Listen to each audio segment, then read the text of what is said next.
So, dear students, now in Mahabharata, written by Bhagavan Vedavyasa, it is not simply the story of Pandavas and Kauravas. It is a narration of a great Indian philosophy. Through the different character, he has shown us what we should do and what we should not.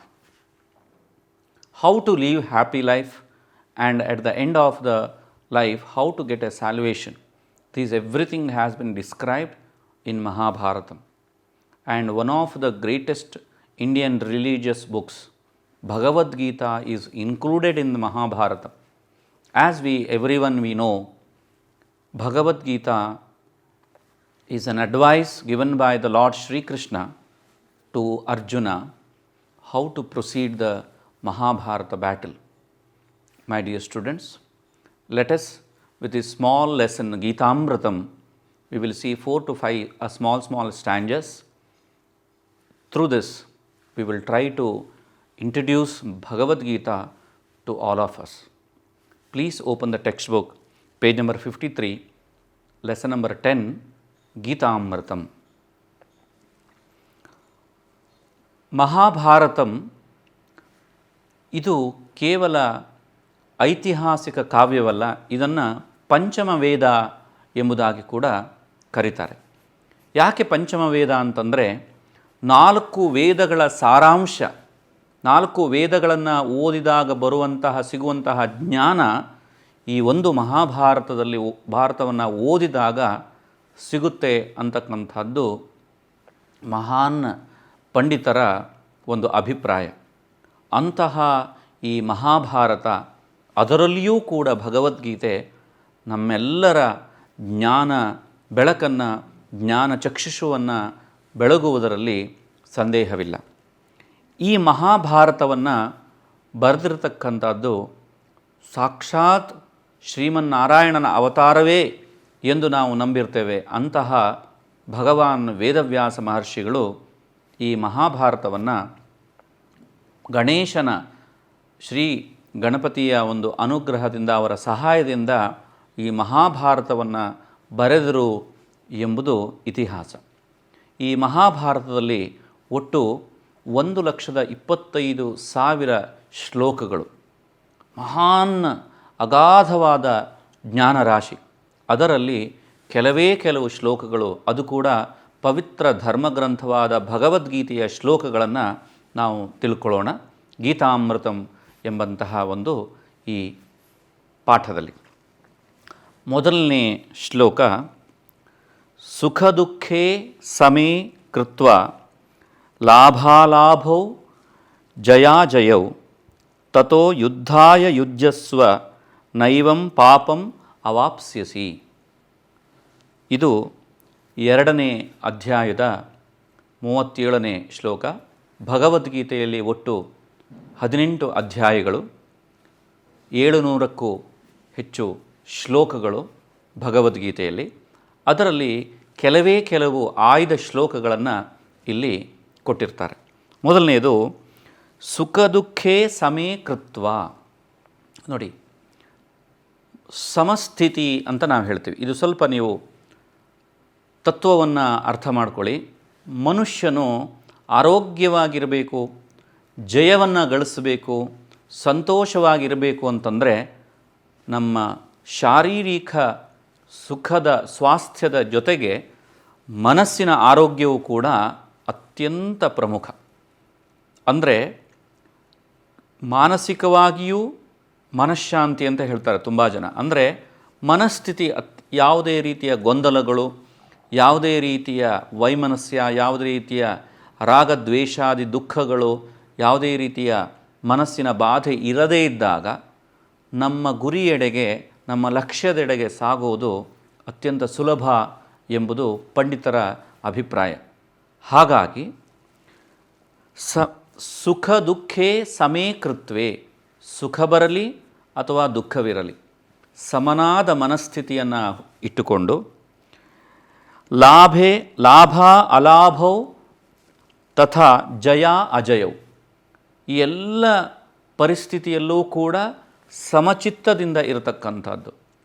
ಸುಖ ಬರಲಿ, ದುಃಖ ಬರಲಿ, ಲಾಭವಿರಲಿ, ನಷ್ಟವಿರಲಿ, ಜಯವಿರಲಿ, ಪರಾಜಯವಿರಲಿ, ಅಂದರೆ ನಾವು ಗೆಲ್ಲಲಿ ಇಲ್ಲ ಸೋಲಲಿ, ಈ ಎಲ್ಲ ಸ್ಥಿತಿಯಲ್ಲಿಯೂ ಕೂಡ ಯಾರು ತಮ್ಮ ಮನಸ್ಥಿತಿಯನ್ನು ಸಮಸ್ಥಿತಿಯಲ್ಲಿ ಇಟ್ಟುಕೊಂಡಿರ್ತಾರೋ ಅಂತಹ ವ್ಯಕ್ತಿ ಯಾವುದೇ ಯುದ್ಧವಿರಲಿ, ಅದು ಜೀವನದ ಯುದ್ಧವಿರಲಿ ಅಥವಾ ಮಹಾಭಾರತದ ಸಂದರ್ಭದಲ್ಲಿ ಹೇಳಿದ್ರಿಂದ ಇದು ಕೃಷ್ಣನಿಗೆ ಅರ್ಜುನನಿಗೆ ಅನ್ವಯ ಆಗುವಂತೆ ಶ್ರೀಕೃಷ್ಣನು ಹೇಳಿದರೂ ಕೂಡ ಇದೆಲ್ಲವೂ ಕೂಡ ನಮ್ಮೆಲ್ಲರಿಗೂ ಅನ್ವಯ.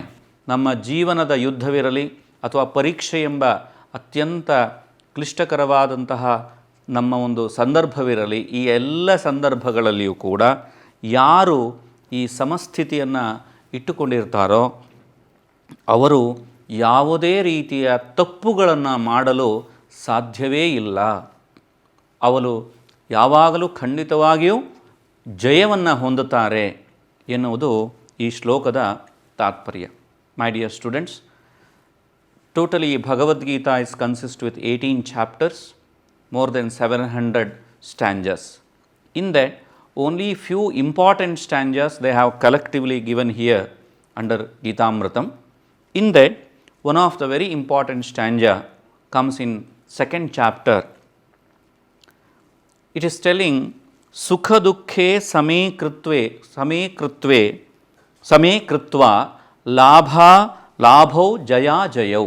That means we have to keep our mind in a stable condition, whether it is a happiness or sorrow, whether it is a profit or it is a loss, whether it is a victory or whether it is a lose. In all these conditions, one who keep his mind stable, he will be always victorious. Whether the battle of life, whether battle to gain the success or in the war field, he never ever does any kind of mistakes in his life, any kind of sin he never does, who keep his mind stable. So that is the meaning of this stanza. ಎರಡನೇ ಶ್ಲೋಕವನ್ನು ನೋಡೋಣ. ಯದಾ ಯದಾ ಹಿ ಧರ್ಮಸ್ಯ ಗ್ಲಾನಿರ್ಭವತಿ ಭಾರತ ಅಭ್ಯುತ್ಥಾನಾಂ ಅಧರ್ಮಸ್ಯ ತದಾತ್ಮಾನಂ ಸೃಜಾಮ್ಯಹಂ. ಇಲ್ಲಿ ಭಾರತ ಅಂತಂದರೆ ಅರ್ಜುನನಿಗೆ ಇನ್ನೊಂದು ಹೆಸರು.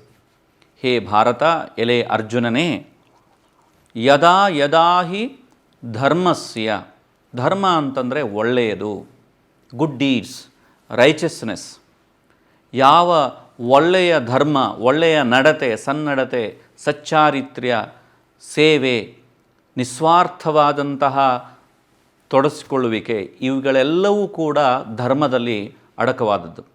ಯಾವಾಗ ಈ ಒಂದು ಪ್ರಪಂಚದಲ್ಲಿ, ಯಾವಾಗ ಈ ಪುಣ್ಯ ಭೂಮಿಯಲ್ಲಿ ಧರ್ಮದ ಕ್ಷೀಣಿಸುವಿಕೆ, ಧರ್ಮವು ಕಡಿಮೆಯಾಗ್ತಾ ನಾಶವಾಗುವ ಹಂತವನ್ನು ತಲುಪುತ್ತೋ ಆಗ ಪರಮಾತ್ಮನು ಯಾವುದೋ ಒಂದು ವ್ಯಕ್ತಿಯ ರೂಪದಲ್ಲಿ, ಯಾವುದೋ ಒಂದು ಶಕ್ತಿಯ ರೂಪದಲ್ಲಿ ಮತ್ತೆ ಹುಟ್ಟಿ ಬಂದು ಮತ್ತೆ ಪ್ರತ್ಯಕ್ಷನಾಗಿ ಅಲ್ಲಿ ಮತ್ತೆ ಧರ್ಮದ ಸ್ಥಾಪನೆ, ಧರ್ಮವು ಮತ್ತೆ ಪುನಃ ಮುನ್ನಡೆಯುವಂತೆ ನೋಡಿಕೊಳ್ತೇನೆ ಎಂಬುದಾಗಿ ಸಾಕ್ಷಾತ್ ಪರಮಾತ್ಮನಾದಂತಹ ಶ್ರೀಕೃಷ್ಣನು ಅರ್ಜುನನಿಗೆ ಒಂದು ವಿಶ್ವಾಸವನ್ನು, ಒಂದು ನಂಬಿಕೆಯನ್ನು, ಒಂದು ಭರವಸೆಯನ್ನು ಕೊಟ್ಟಿರತಕ್ಕಂತಹ ಅದ್ಭುತವಾದಂತಹ ಸಂದರ್ಭ.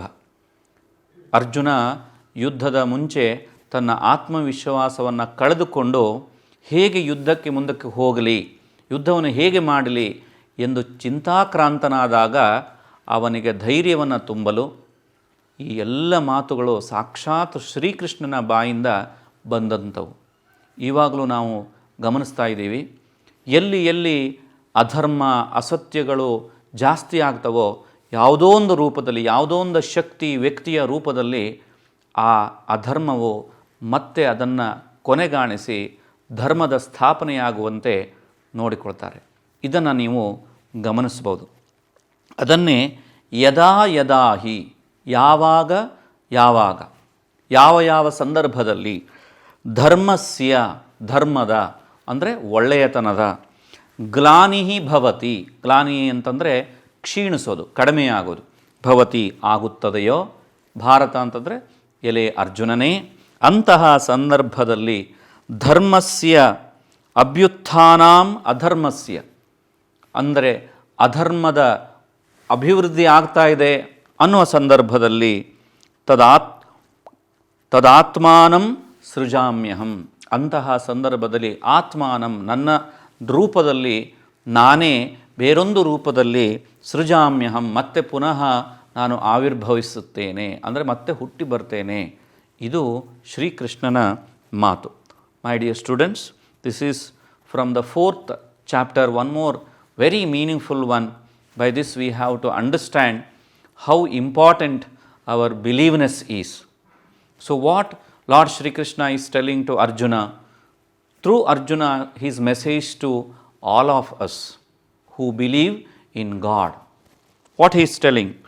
Yada yada hi dharmasya, whenever the dharma is deteriorating, going down, means we feel there everywhere is adharmasya abhyutthanam, everywhere the non-righteousness is rising, means violence is more. During those time, some form I will again take a rebirth to make it, those adharmas to eliminate and to establish the dharma again. Like that, this is the meaning of this second stanza. Go to the next one. Paritranaya sadhunam vinashaya cha dushkritam ಧರ್ಮ ಸಂಸ್ಥಾಪನಾರ್ಥಾಯ ಸಂಭವಾಮಿ ಯುಗೆ ಯುಗೆ. ಇದು ಅದೇ ಅಧ್ಯಾಯದ ಮುಂದಿನ ಶ್ಲೋಕ. ಈ ಮೊದಲಿನ ಶ್ಲೋಕದ ಮುಂದುವರೆದ ಭಾಗ. ಹೇಳ್ತಾರೆ ಕೃಷ್ಣ ಪರಮಾತ್ಮನು ಅರ್ಜುನನಿಗೆ ಹೇಳ್ತಾನೆ, ಪರಿತ್ರಾಣಾಯ ಸಾಧೂನಾಂ. ಸಾಧು ಅಂತಂದರೆ ಒಳ್ಳೆಯ ವ್ಯಕ್ತಿಗಳು, ನಿಸ್ವಾರ್ಥವಾಗಿ ಬೇರೆಯವರ ಸೇವೆಯಲ್ಲಿ ತೊಡಗಿರತಕ್ಕಂತಹ, ಪರೋಪಕಾರವೇ ಜೀವನ ಎಂದು ನಂಬಿರತಕ್ಕಂತಹ ಶ್ರೇಷ್ಠ ವ್ಯಕ್ತಿಗಳು. ಅವರ ಪರಿತ್ರಾಣಾಯ, ಅವರನ್ನು ಪರಿರಕ್ಷಿಸಲು, ಅವರನ್ನು ಸರ್ವ ವಿಧದಲ್ಲಿಯೂ ಕೂಡ ರಕ್ಷಣೆ ಮಾಡಲು, ಕಾಪಾಡಲು, ವಿನಾಶಾಯ ಚ ದುಷ್ಕೃತಾಂ, ಕೆಟ್ಟ ವ್ಯಕ್ತಿಗಳನ್ನು, ಕೆಟ್ಟ ನಡವಳಿಕೆಯನ್ನು, ದುಷ್ಕೃತಾಂ ಅಂತಂದರೆ ಕೆಟ್ಟ ನಡವಳಿಕೆಗಳು, ಕೆಟ್ಟ ಕೆಲಸಗಳನ್ನು ವಿನಾಶಾಯ, ನಾಶಗೊಳಿಸಲು, ಒಳ್ಳೆಯ ವ್ಯಕ್ತಿಗಳ ರಕ್ಷಣೆಗೋಸ್ಕರ, ಅಂದರೆ ಶಿಷ್ಟ ರಕ್ಷಣೆ ಹಾಗೂ ದುಷ್ಟ ಶಿಕ್ಷಣ, ದುಷ್ಟರಿಗೆ ಶಿಕ್ಷೆಯನ್ನು ಕೊಡಲು, ಶಿಷ್ಟರಿಗೆ ರಕ್ಷಣೆಯನ್ನು ಕೊಡಲು, ಧರ್ಮ ಸಂಸ್ಥಾಪನಾರ್ಥಾಯ, ಧರ್ಮವನ್ನು ಮತ್ತೆ ಮತ್ತೆ ಸಂಸ್ಥಾಪಿಸಲು, ಧರ್ಮವನ್ನು ಮತ್ತೆ ಮತ್ತೆ ಕಾಪಾಡಲು, ಸಂಭವಾಮಿ ಯುಗೆ ಯುಗೆ, ಪ್ರತಿ ಯುಗದಲ್ಲೂ, ಪ್ರತಿ ಕಾಲದಲ್ಲೂ, ಪ್ರತಿಯೊಂದು ಗಳಿಗೆಯಲ್ಲೂ ಕೂಡ ಯಾವುದೋ ಒಂದು ರೂಪದಲ್ಲಿ ನಾನು ಬಂದು ಇದನ್ನು ಕಾಪಾಡ್ತೇನೆ. ನಿಮ್ಮೆಲ್ಲರನ್ನು, ಸಜ್ಜನರನ್ನು, ಒಳ್ಳೆಯ ವ್ಯಕ್ತಿಗಳನ್ನು ಆ ದೇವರು ಖಂಡಿತವಾಗಿಯೂ ಕಾಪಾಡ್ತಾನೆ. ಇದು ಈ ಶ್ಲೋಕದ ಅದ್ಭುತವಾದಂತಹ ವಿವರಣೆ, ಅರ್ಥ. ಇನ್ನೊಮ್ಮೆ please listen to this, the continuation of the previous chapter, same stanza, they are continuing. Whenever there is a adharma, we said, whenever there is a more and more violence, that time he is telling to protect the good people and to destroy the bad, to take care of the greatest noble and to eliminate the wicked people, and also to re-establish the righteousness, the good deeds. I will take birth again and again in every time, in every generation. That is the meaning. Let us see the next stanza. Nahi jnanena sadrisham pavitram iha vidyate tat swayam yoga samsiddha kalena atmani vindati. See how greatest line is, this is also from the 4th chapter, Bhagavad Gita only, nahi ಜ್ಞಾನೇನ ಸದೃಶಂ. ಜ್ಞಾನಕ್ಕೆ ಮಿಗಿಲಾದಂತಹ ಬೇರೆ ವಿದ್ಯೆ ಅಥವಾ ಬೇರೆ ಒಂದು ತಿಳುವಳಿಕೆ ಎಂಬುದೇ ಇಲ್ಲ. ಪ್ರತಿಯೊಂದು ವ್ಯಕ್ತಿಗೂ ಕೂಡ ತನ್ನ ಜೀವನದಲ್ಲಿ ಸಂತೋಷವನ್ನು, ಸುಖವನ್ನು ಹಾಗೂ ಯಶಸ್ಸನ್ನು ತಾನು ಪಡಿಬೇಕು ಅಂತಂದರೆ ಅದಕ್ಕೆ ಮೂಲ ಕಾರಣ ಜ್ಞಾನ. ನಾವೇನಾದರೂ ಪಡೆದಿದ್ದೀವಿ, ನಾವೇನಾದರೂ ಗಳಿಸಿದ್ದೀವಿ ಅಂತಂದರೆ ಅದಕ್ಕೆ ಕಾರಣ ನಮ್ಮಲ್ಲಿರುವಂತಹ ಜ್ಞಾನ, ತಿಳುವಳಿಕೆ, ಬುದ್ಧಿವಂತಿಕೆ. ಅದಿಲ್ಲದೇ ಇದ್ದಲ್ಲಿ ಮನುಷ್ಯನು ಖಂಡಿತವಾಗಿಯೂ ಗೆಲ್ಲಲಾರ, ಸುಖದಿಂದ ಕೂಡ ಇರಲಾರ. ಹಾಗಾಗಿ ನಹಿ ಜ್ಞಾನೇನ ಸದೃಶಂ ಪವಿತ್ರಂ ಇಹ ವಿದ್ಯತೆ. ಅತ್ಯಂತ ಪವಿತ್ರವಾದ ಸಂಪತ್ತು, ಅತ್ಯಂತ ಪವಿತ್ರವಾದಂತಹ ಧನರಾಶಿ ಯಾವುದಾದರೂ ನಮ್ಮ ಬಳಿ ಇರಬೇಕು ಅಂತ ನಾವು ಅಂದ್ಕೊಂಡ್ರೆ ಅದು ಜ್ಞಾನ ಮಾತ್ರ. ಇಹ ಅಂದರೆ ಈ ಪ್ರಪಂಚದಲ್ಲಿ ಜ್ಞಾನೇನ ಸದೃಶಂ, ಜ್ಞಾನಕ್ಕೆ ಮಿಗಿಲಾದಂತಹ ಅಥವಾ ಜ್ಞಾನಕ್ಕೆ ಸಮಾನವಾದಂತಹ ಪವಿತ್ರಂ ಇಹ ವಿದ್ಯತೆ, ಪವಿತ್ರವಾದ ವಸ್ತು, ಅತ್ಯಂತ ಬೆಲೆ ಬಾಳುವ ವಸ್ತು ಇನ್ನೊಂದು ಇರಲು ಸಾಧ್ಯವೇ ಇಲ್ಲ. ಜ್ಞಾನವೇ ಎಲ್ಲಕ್ಕಿಂತಲೂ ಮಿಗಿಲು. ತತ್ ಸ್ವಯಂ ಯೋಗ ಸಂಸಿದ್ಧ. ಹಾಗಾದರೆ ಆ ಜ್ಞಾನವನ್ನು ಪಡೆಯುವುದು ಹೇಗೆ? ನಾವೇನಾದರೂ ಹೊರಗಡೆ ಹೋದರೆ ಜ್ಞಾನವನ್ನು ಪಡೆದುಕೊಂಡು ಬರಬಹುದೇ? ಖಂಡಿತವಾಗಿಯೂ ಇಲ್ಲ. ಜ್ಞಾನವು ನಮ್ಮ ಪರಿಶ್ರಮದಿಂದ, ಅಭ್ಯಾಸ ಬಲದಿಂದ, ನಿರಂತರವಾದಂತಹ ಕಷ್ಟ ಪರಿಶ್ರಮದಿಂದ ಪಡೆಯತಕ್ಕಂತಹ ಅತ್ಯಮೂಲ್ಯವಾದಂತಹ ವಸ್ತು. ಯೋಗ ಸಂಸಿದ್ಧ, ಯೋಗಂ ಅಭ್ಯಾಸ ಉಚ್ಯತೆ. ಅಭ್ಯಾಸ ಅಂತಂದರೆ ಪ್ರಯತ್ನ, ಮತ್ತೆ ಮತ್ತೆ ಮರಳಿ ಪ್ರಯತ್ನ ಮಾಡ್ತಕ್ಕಂಥದ್ದು. ಯಾವುದೇ ವಿದ್ಯಾಭ್ಯಾಸವೂ ಕೂಡ, ಯಾವುದೇ ಜ್ಞಾನವೂ ಕೂಡ ಸುಲಭದಲ್ಲಿ ಸಿಗುವುದಿಲ್ಲ. ವಿದ್ಯಾರ್ಥಿಗಳ ದಶೆಯಲ್ಲಿ ಇದು ಅತ್ಯಂತ ಪ್ರಮುಖ. ತತ್ ಸ್ವಯಂ ಯೋಗ ಸಂಸಿದ್ಧ. ಸ್ವಯಂ ನಮಗೆ ನಾವೇ ಅದನ್ನು ಅತ್ಯಂತ ಆಸಕ್ತಿಯಿಂದ, ಪರಿಶ್ರಮದಿಂದ, ಪ್ರಾಮಾಣಿಕವಾಗಿ, ಶ್ರದ್ಧಾ ಭಕ್ತಿಯಿಂದ ಗುರುವನ್ನು ಹುಡುಕಿಕೊಂಡು ಹೋಗಿ ಜ್ಞಾನವನ್ನು ಪಡಿತಕ್ಕಂಥದ್ದು. ಕಾಲೇನಾತ್ಮನೇ ವಿಂದತಿ. ಹೀಗೆ ಜ್ಞಾನವನ್ನು ಪಡೆದಂತಹ ವ್ಯಕ್ತಿ ಅತ್ಯಂತ ಶಾಶ್ವತವಾದಂತಹ, ಕಾಲಕ್ಕೆ ಅನುಗುಣವಾಗಿ ಶಾಶ್ವತವಾದಂತಹ ಆನಂದ, ಮೋಕ್ಷವನ್ನು ಪಡಿತಾನೆ ಎಂಬಂಥದ್ದು ಈ ಶ್ಲೋಕದ ಸಂಕ್ಷಿಪ್ತ ತಾತ್ಪರ್ಯ. My dear students, there is no equivalent wealth in this world than knowledge. Whatever we have to achieve, whether we want to live happily, whether we want to survive in this world, whether to achieve something, the ultimate weapon or source is required to everyone is knowledge. Every people are struggling or doing mistakes means that is purely and purely because of lack of knowledge. So, one who should practice with a sincere effort, continuous dedicated effort to gain knowledge by which he can live happily and get salvation. This is the meaning of the summary of this stanza. Let us move to the next and final stanza. ಅನನ್ಯಾಶ್ಚಿಂತಯಂತೋ ಮಾಂ ಯೇ ಜನಾಃ ಪರ್ಯುಪಾಸತೆ ತೇಷಾಂ ನಿತ್ಯಾಭಿಯುಕ್ತಾನಾಂ ಯೋಗಕ್ಷೇಮಂ ವಹಾಮ್ಯಹಂ. ಇದು ಇನ್ನೊಂದು ಅತ್ಯಂತ ಪ್ರತಿಯೊಂದು ಶ್ಲೋಕಗಳು ಕೂಡ ಮಹಾಭಾರತದಲ್ಲಿ ಅತ್ಯಂತ ಅದ್ಭುತವಾದಂತಹ ಅರ್ಥವನ್ನು ಕೊಡ್ತಕ್ಕಂಥದ್ದು. ಅದನ್ನು ನಾವು ಅರ್ಥ ಮಾಡಿಕೊಂಡು ಅಳವಡಿಸಿಕೊಂಡ್ರೆ ಪ್ರತಿಯೊಬ್ಬರಿಗೂ ಕೂಡ ಭಗವದ್ಗೀತೆಯನ್ನು ಓದಿ ಅರ್ಥ ಮಾಡಿಕೊಂಡವರಿಗೆ ದುಃಖ ಬರಲು ಸಾಧ್ಯವೇ ಇಲ್ಲ ಎಂಬುದು ಪರಮಾತ್ಮನ ಆಶಯ.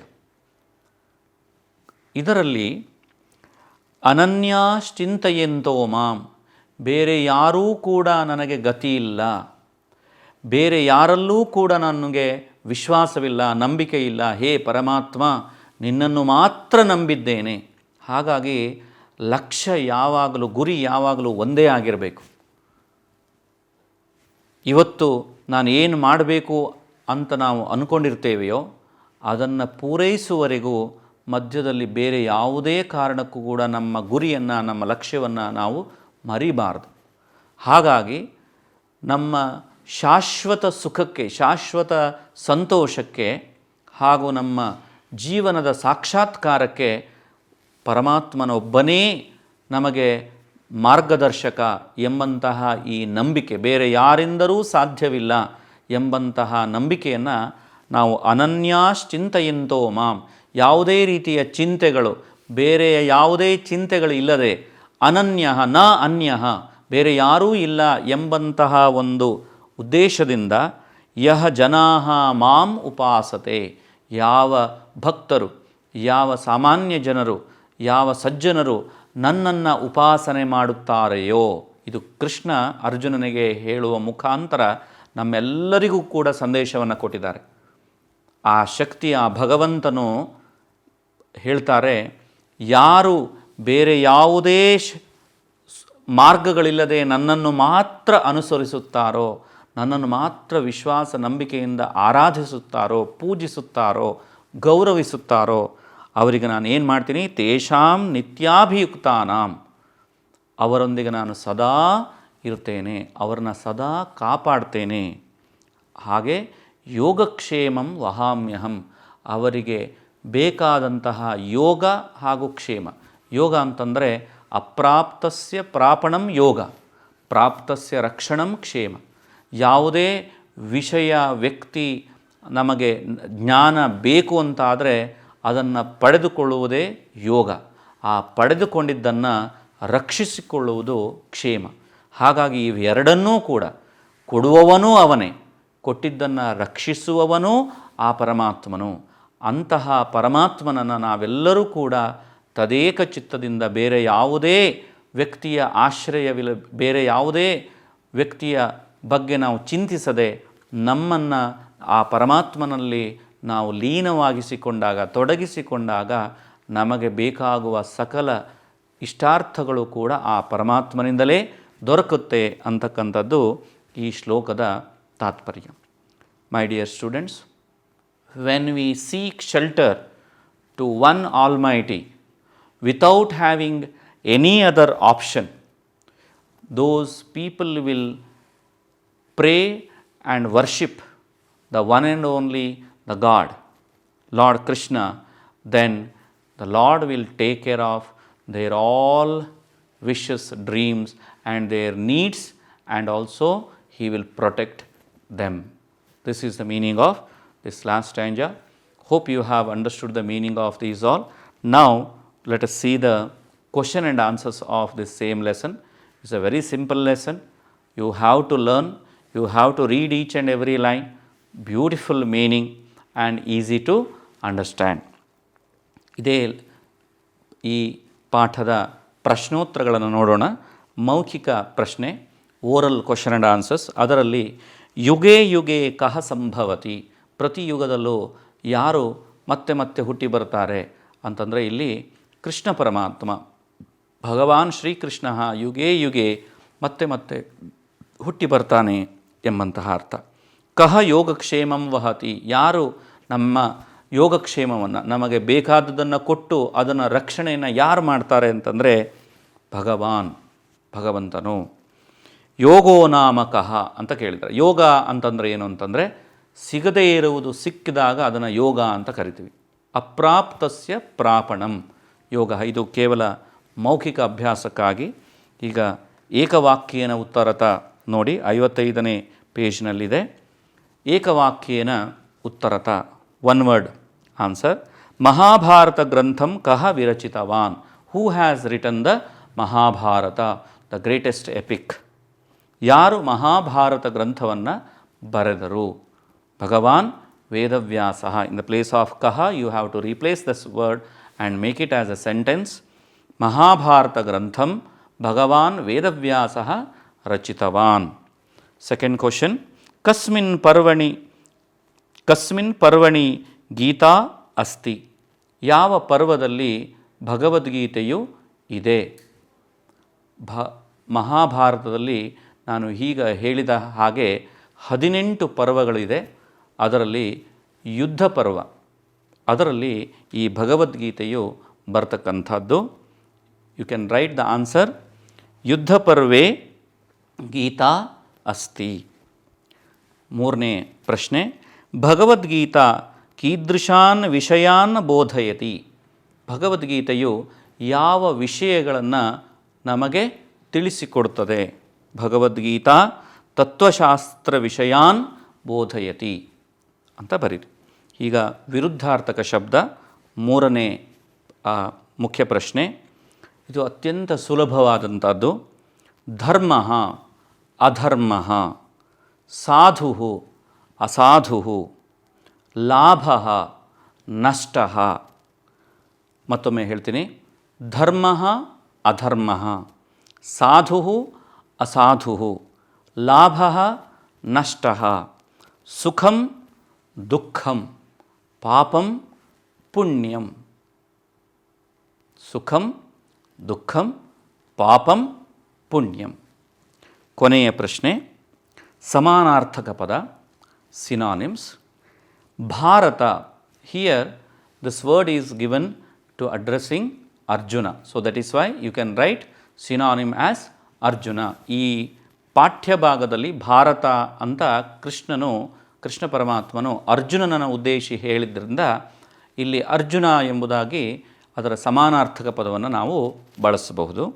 ವೇದವ್ಯಾಸ ಇನ್ನೊಂದು ಹೆಸರು ಬಾದರಾಯಣ, ಅದನ್ನು ಬರ್ಕೊಳ್ಳಿ. ಕೊನೆಯದಾಗಿ ಭಾಷಾಭ್ಯಾಸ, ಈ ಭಾಷೆಯನ್ನು ಕಲಿತುಕೊಳ್ಳಲು ಅಭ್ಯಾಸ ಮಾಡ್ತಕ್ಕಂಥದ್ದು.